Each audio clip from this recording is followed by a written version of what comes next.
নমস্কার বন্ধুরা, আজ আমি কথা বলবো এক নীরব ঘাতক নিয়ে। যে নীরব ঘাতক আসলতে কি, এটা একটা হলো বেমার, পাইলস বেমার। আসলতে পাইলস বেমার নিয়ে আমি আজ কথা বলতে চলছি। এই পাইলস বেমার বিভিন্ন প্রকারের হয়ে থাকে। অনেক সময় দেখা যায় অনেক লোকই আছে যার পাইলস বেমার অল্প বেশি হয়ে গেছে। দেখবেন সকালে যখন বাথরুমে যাওয়ার সময় হবে মনে মনে ভয় হয়। কারণ কি জানেন? পায়খানা করতে বসলে রক্ত যাচ্ছে, যন্ত্রণা হচ্ছে, জ্বালাপোড়া করছে, এমনকি দাদা অনেক সময় বসে থাকতে হয়, অনেক ব্যথা, অনেক কষ্টকর হয়। আমি আপনাদেরকে বলবো, এই পাইলস বেমার যদি আপনার হয়ে গেছে, আপনি কি অপারেশন করার কথা ভাবছেন? আপনার অপারেশন করার কোনো প্রয়োজন হয় না, অপারেশন করতে হয় না। আমি আপনাকে ছোট্ট একটি কথা আপনাকে বলবো। সেই ওষুধটা কিন্তু বাড়িতে বসে বসে আপনি ব্যবহার করতে পারবেন এবং সুন্দরভাবে নিজের থেকেই আপনি তৈরি করে নিজের মেডিসিন নিজেই আপনি ব্যবহার করে আপনার বেমারের থেকে অবশ্যই আপনি মুক্তি পেতে পারেন। অনেক সময় দেখা যায় দাদা, এই পাইলস বেমারের জন্য অনেক মানুষ বা অনেক লোকই দেখবেন বিভিন্ন জায়গার থেকে ওষুধ এনে ব্যবহার করছে, তবু ফল পাচ্ছে না। এই পাইলস বেমার কত প্রকারের হয় আর কিসের থেকে এই পাইলস বেমারের জন্ম হয়, পাইলস বেমারটা আসলে দাদা কত প্রকারের হয়ে থাকে আমি আপনাদেরকে বলে দিচ্ছি। তার আগে দাদা ছোট্ট একটা রিকোয়েস্ট, ভিডিওটি প্রথম থেকে শেষ পর্যন্ত অবশ্যই আপনারা দেখতে থাকুন, আপনাদের উপকার আসবেই আসবে। এই পাইলস বেমার আসলতে হয় কিসের থেকে বা পাইলস বেমারটা কাকে বলে?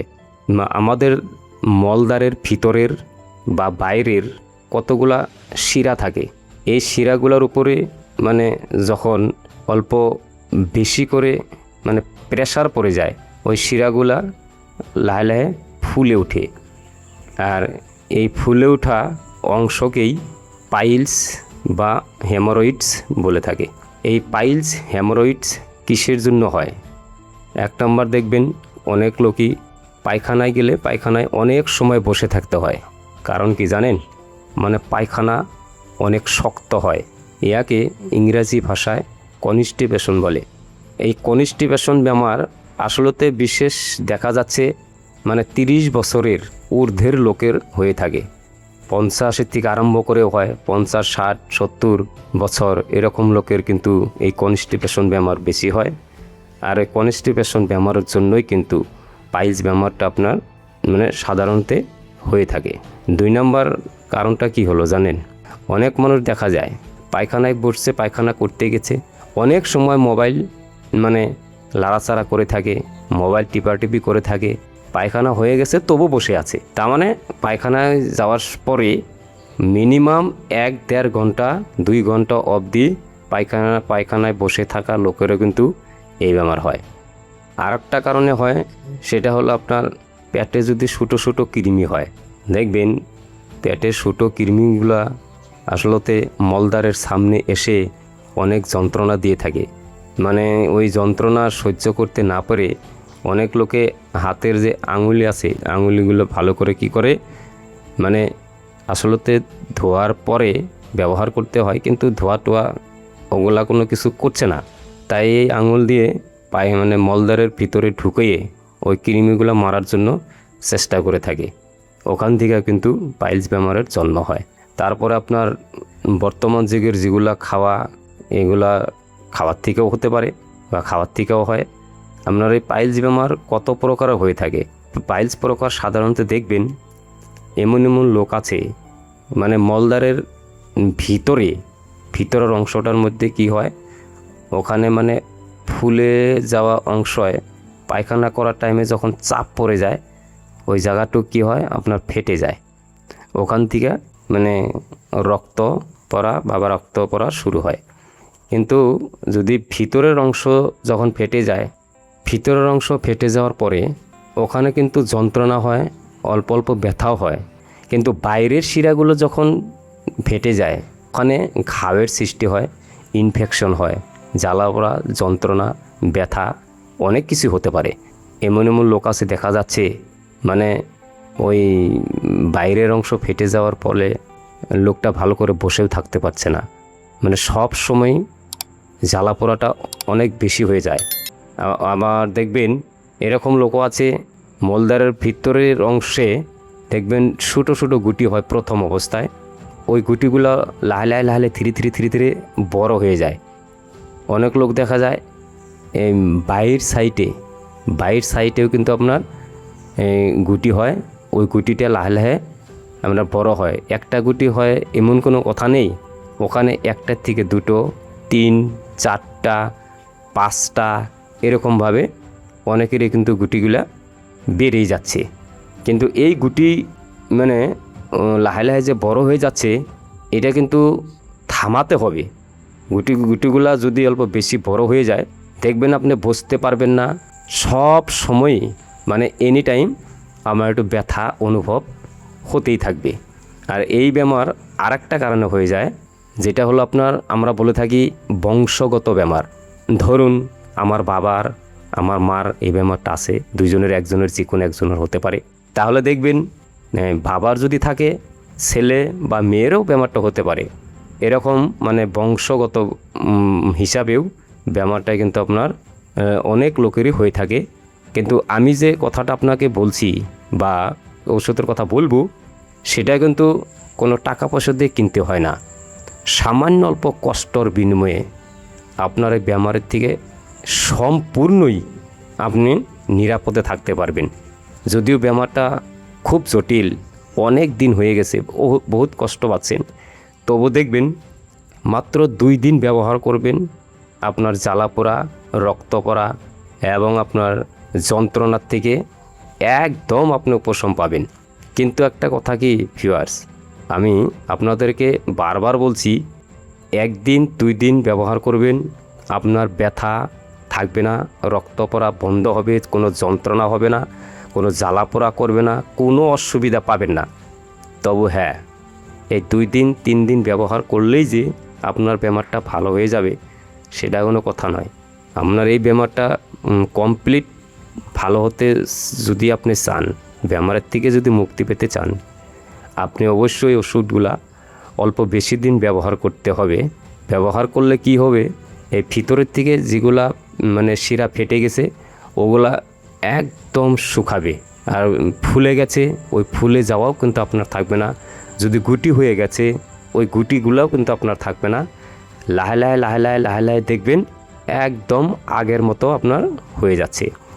এর জন্য কি করবেন, আপনার ঘরেই কিন্তু বস্তুগুলো আছে, রান্নাঘরে বিশেষ করে সব সময় আপনার থাকে। কতগুলো আছে আপনার ঘরের আশেপাশে ভেষজ উদ্ভিদ, সেগুলো দিয়েও কিন্তু ভালো হয়। আমি আপনাকে 2টা টিপস আমি দেখাবো। এই 2টা টিপসের যে কোনো একটা টিপস আপনি ব্যবহার করতে পারেন, যেটাকে আপনি সহজ বলে মনে করবেন আপনি সেটাই ব্যবহার করবেন। আপনাকে দেখাচ্ছি, এই দেখেন, এটাকে বলা হয় রসুন। আপনি একটা কাজ করুন, আমি আপনাকে দেখাই দিচ্ছি।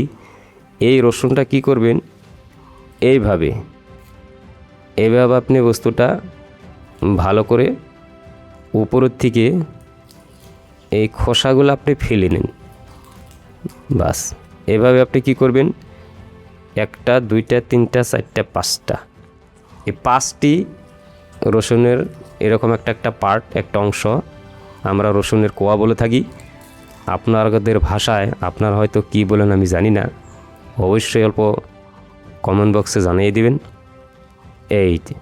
এইটা দেখেন, এভাবে 5টা, এই 5টা রসুনের কোয়া মানে শিল পাটার মধ্যে কিন্তু অবশ্যই জিনিসটা দিবেনই না, কারণ পায়খানা রাস্তার লাগানোর সাথে সাথে ওটা ধরবে, তো ওখানে লঙ্কা দেওয়া আছে, লঙ্কা বাটে, ওই জন্য জিনিসটা ওখানে দেওয়া যাবে না।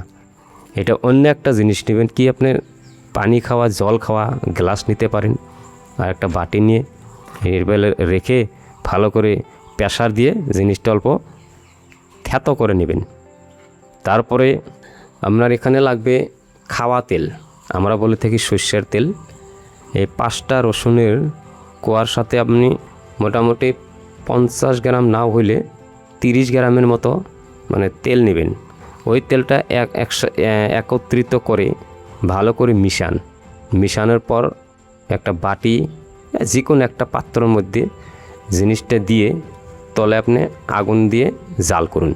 দেখবেন জাল করার পরে এটা অল্প লাল লাল হবে, অল্প পুরা পুরা হবে। জিনিসটা কি করবেন, তখন আপনি নামিয়ে আনুন। ওইটা ঠান্ডা হওয়ার পরে যে কোনো একটা বোতলের মধ্যে বা আপনার সুবিধা মতো কিছু একটা জিনিসের মধ্যে আপনি রেখে দিন। যখন পায়খানা করলেন, পায়খানা করে আসার পর কোনো একটা পাতলা কাপড় দিয়ে পায়খানা রাস্তা ভালো করে মুছে শুকিয়ে নেন। একটা কথা মনে রাখবেন ভিউয়ার্স, আপনি যে আঙুল দিয়ে যে লাগাবেন, এই আঙুল দিয়ে লাগানোর সময় এই নখগুলা কিন্তু যাতে না থাকে, ভালো করে ব্লেড দিয়ে বা অন্য কিছু দিয়ে নখগুলো ভালো করে কেটে রাখুন। তারপর সাবান দিয়ে ভালো করে সাফা করে ওই আপনি প্রথম অবস্থায় বসবেন, বসার সাথে সাথে দেখবেন ওই পায়খানা রাস্তায় যেগুলা হয়তো গুটি হয়ে গেছে বা ফুলে গেছে, ওগুলা কিন্তু অল্প প্রেশার পড়ার সাথে সাথে, বসার সাথে সাথে প্রেশার পড়বে। অল্প তল দিকে ভালো করে প্রেশার মারুন, প্রেশার দিলে জিনিসটা অল্প বেরিয়ে আসবে। নখে এই আঙুল দিয়ে অল্প তেল অল্প উঠাইয়ে, মানে পায়খানা রাস্তায়, ধরুন এটা পায়খানা রাস্তা, আমি ভালো করে বুঝাই দিচ্ছি, উপর সাইডে তো লাগাবেনি, পারলে ভিতর দিয়ে আপনি যতটুকু সম্ভব হয় ধীরে ধীরে ধীরে ধীরে এইভাবে আপনি জিনিসটা লাগাই দিন। দিনে কয়বার করবেন? মাত্র 2 টাইম। সকালে ঘুমের থেকে ওঠার পর একবার করলেন, হয়তো পায়খানা করার পরে রাত্রে যখন আপনি একবার ঘুমাবেন, ঘুমানোর আগে একবার জিনিসটা লাগিয়ে আপনি ঘুমিয়ে পড়ুন। এইভাবে দাদা আপনি 2 দিন করুন, দেখবেন আপনার ব্যথা থাকবে না, চুলকাবে না, কোনো যন্ত্রণা থাকবে না, জ্বালাপোড়া করবে না। কিন্তু একটা কথা কি, এই ওষুধটা কিন্তু আপনার কন্টিনিউ লাগাতে হবে, যাতে মাঝখানে 1বার 2বার এইভাবে যাতে ড্রপ না যায়। এভাবে লাগান, মিনিমাম 1 থেকে 1.5 মাস আপনার লাগাতে হবে। আপনার বেমার কিন্তু অবশ্যই কমপ্লিট বেমারটা ভালো হয়ে যাবে। আর একটা টিপসের কথা আমি বলছি, আমি যে টিপসটা হয়তো প্রথম যেটা আমি বললাম, খালি সিঙ্গেল যদি এইটাও যদি করেন তবে কিন্তু আপনার বেমার ভালো। এর সাথে যদি আরেকটা কাজ করতে পারেন তাহলে কিন্তু বেমারটা আরও দ্রুত গতিতে আপনার ভালো হয়ে যাবে। যত পুরানা বেমার হোক না কেন, যদি দেখা যাচ্ছে 20 বছর 30 বছর পর্যন্ত বেমারটা আপনার পুরানা হয়ে গেছে, তবুও কিন্তু আপনার বেমারটা ভালো হয়ে যাবে। বন্ধুরা, আমি যে কথাটা যে বলছি এটা কিন্তু প্রমাণিত মেডিসিন, আমি প্র্যাকটিক্যালি পেয়েছি। আর এই মেডিসিনগুলো দাদা আমার নিজের ফর্মুলা নয়, এগুলা অনেক দিন আগের ফর্মুলা, মানে 1000-1200 বছর আগের ফর্মুলা, যেগুলা হয়তো বৃদ্ধ লোক ছিল তাদের কাছে থেকে এই জিনিসগুলা হয়তো ভালো করে জেনে রেখেছি। অনেকেরই কিন্তু অনেককেই আমি এই চিকিৎসা দিয়েছি, অনেকেরই ভালো হয়েছে, আমি সেই কথাটাই বলছি। এরপরে কি করবেন দাদা, মানে আপনার ঘরের আশেপাশে, ঘরের থেকে শুধুমাত্র বের হবেন, রাস্তাঘাট দিয়ে অল্প চলাচল করেন, এদিক ওদিক অল্প ভালো করে তাকান, ওখানে এই ওষুধটা পাওয়া যাবে। ওষুধটার নাম হলো আপনার দুব্বা গাছ। এই দুব্বা গাছ অল্প করে আপনি উঠানোর পর আপনি বাড়িতে নিয়ে আসেন, ভালো করে জল দিয়ে ধুয়ে নিন। যদি আপনার গ্রাইন্ডার মেশিন আছে তাহলে তো অবশ্যই আপনার জন্য ভালোই হলো। এই গ্রাইন্ডার মেশিনের মধ্যে দিয়ে দিবেন, দেওয়ার পরে দেখবেন ওখানে কিন্তু অল্প জলও দিতে হবে। ভালো করে আপনি ওইটা মানে গ্রাইন্ডার মেশিনে দিয়ে পিষে নেবেন। তারপর এটা কি করুন, ছাঁকনি দিয়ে ভালো করে সেঁকে নিন। আর যদি গ্রাইন্ডার মেশিন যদি আপনার বাড়িতে নেই তাহলে শিল পাটার মধ্যে নিয়ে থেতো করে ভালো করে বেটে নিন। নেওয়ার পর অল্প জল মিক্স করে ভালো করে লাড়াচাড়া করে আপনি ছাঁকনি দিয়ে সেঁকে নিন। কিন্তু একটা কথা মনে রাখবেন, কমসে কম নাও যদি হয় আপনার হাফ গ্লাসের মতো করে নিতে হবে। সকাল খালি পেটে একবার যখন আপনি ওষুধটা খাবেন তখন কিন্তু সঙ্গে সঙ্গে ওষুধটা বানিয়ে সঙ্গে সঙ্গে আপনি খেয়ে দিবেন। ওইভাবে সকালে একবার খেলেন খালি পেটে, রাত্রে ভাত খাওয়ার পর একবার মানে খেয়ে নিলেন। খেয়ে নিয়ে যখন আপনি এই জিনিসটা লাগাবেন, এই আমি আগেই বলে দিছি টিপসটা, এটা যখন আপনি ব্যবহার করবেন সঙ্গে সঙ্গে আপনি ওইটাও আপনি খেয়ে দিন। এইভাবে যদি আপনি খান, আমি আপনাকে চ্যালেঞ্জ করে বললাম, আপনার বেমার কখনো থাকতে পারে না। যত পুরানা হোক না কেন বেমার আপনার থাকবে না। যাক ভিউয়ার্স, আমি যে কথাটি যে বললাম অবশ্যই একবারের জন্য হলেও প্রুভ করবেন বলে আমি মনে আশা রাখছি। কিন্তু নিয়মিতভাবে বস্তুগুলো অল্প ব্যবহার করে থাকবেন, অবশ্যই আপনার বেমার ভালো হবে। ভালো হওয়ার পর আমাকে নিশ্চয় জানাবেন। আজ আমি এখানেই রেখে দিচ্ছি। ধন্যবাদ।